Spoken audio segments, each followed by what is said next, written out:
Welcome to Gold Sheet's Top 25. We are on team number 2. It is the Ohio State Buckeyes. And at the end of this video, I have an 84% ATS system that involves the Ohio State Buckeyes.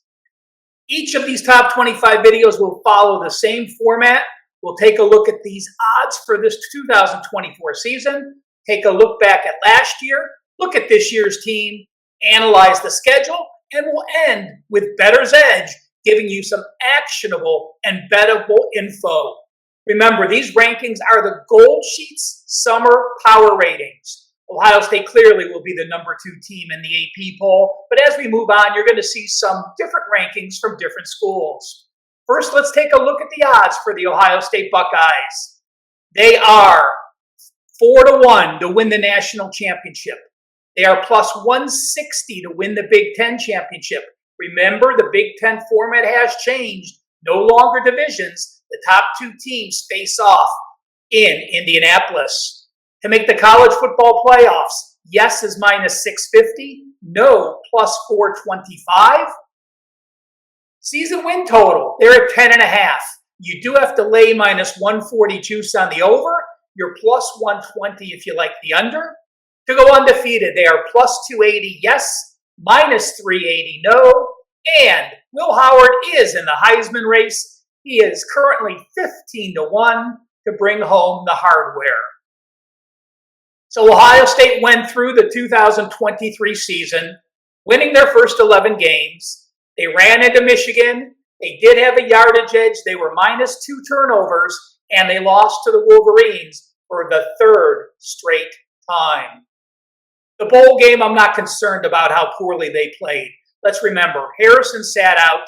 If it had been a playoff game, Harrison would have played.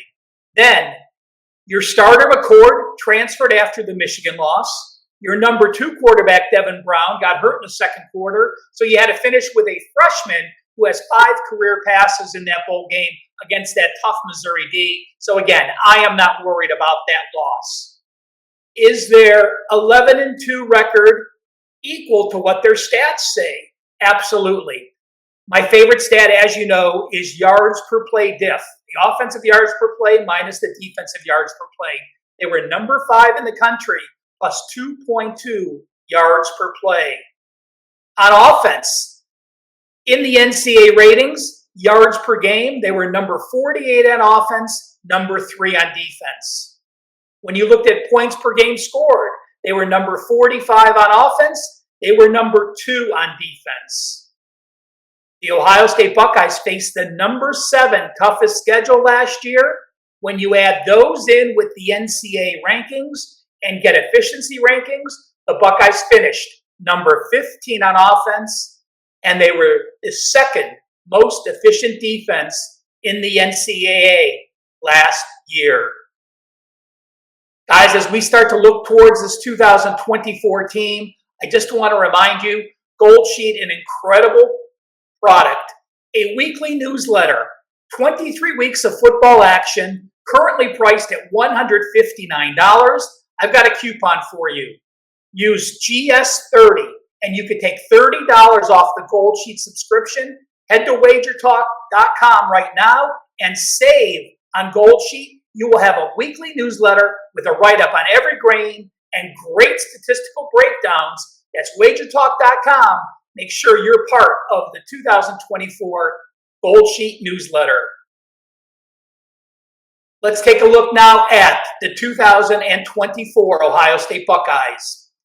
As we do every time we look at one of these teams, we're going to show you our conference cheat sheet brought to you by the Gold Sheet. You're going to see that Ohio State has a power rating of 3. Remember, our top team to start this season is a 0. So Ohio State, we have 3 points behind Georgia. Returning starters, 14. 6 on offense, 8 on defense. Their returning production, number 56. They do not return their quarterback. They do have a new OC. And recruiting, number 3 in the country, number 1 in the Big Ten. They have been a recruiting power. So now we know Gold Sheet has Ohio State as the 2nd strongest team. Why are they so high on the Buckeyes? Well, let's take a look. As I said, Ohio State returns 14 starters. It's important to know what they returned in the past to know if this is a positive or a negative. Well, Ohio State in the last 4 years has returned 10, 11, 14, and 14. So they have as many returning starters as they've had in any of the last 4 off seasons. Now, they did lose a couple players to the draft. In fact, they lost 4. Those players translate out to 18 points in my post-draft grading. Let's put that in perspective. The previous 2 years, they lost 30 and 27 points. Again, last year, only 4 players and 18 points. So again, that's another step up.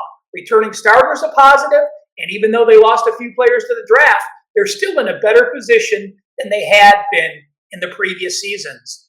And what really impresses me about Buckeye Nation, they have 4 players, 4 defensive players that would have been drafted that all decided to come back to make this a very special season. We're not going to break down a lot of players here in these videos. We do have to mention, last year's starter, Kyle McCord, transferred to Syracuse. So they go out and bring in Will Howard from Kansas State. They do have Devin Brown in the mix as well, and Ryan Day didn't name a starter, but I expect Will Howard to start. Howard's played all of 4 seasons. He didn't start every game all 4 years as he played behind Skylar Thompson in 1 year, but he threw under 60% his first 3 years. He did increase that to 61.8%, but I'm not concerned about that. With the running game Ohio State has, with the offensive line they return, he will be in a fabulous position. That O-line I'm talking about, 4 returning starters. And who did they get to replace the lost starter on the O-line? They go to Alabama, and they get a center who started 24 games the last 2 years. Folks, that is a legitimate transfer. Big difference in transfer portals if you're getting a kid from Alabama or you're getting a kid for FIU. No knock intended for you Panthers fans, but again, a huge difference. So I look at this offense, I look at this defense, and to me, they are clearly the second best team, and they will challenge Georgia for the best team.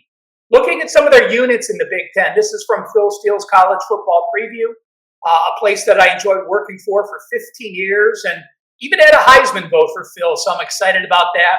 In the Big Ten, the number 1 set of running backs, number 2 receivers, number 1 or 2 O-line, top 2 D-line, best set of DBs, and in fact, I'll say this. The running back room and the secondaries are the best in the country. That's a strong, strong statement, and in fact, I think Ohio State has the best defense in the country. Chip Kelly likes to run the ball. You have 2 dynamic running backs.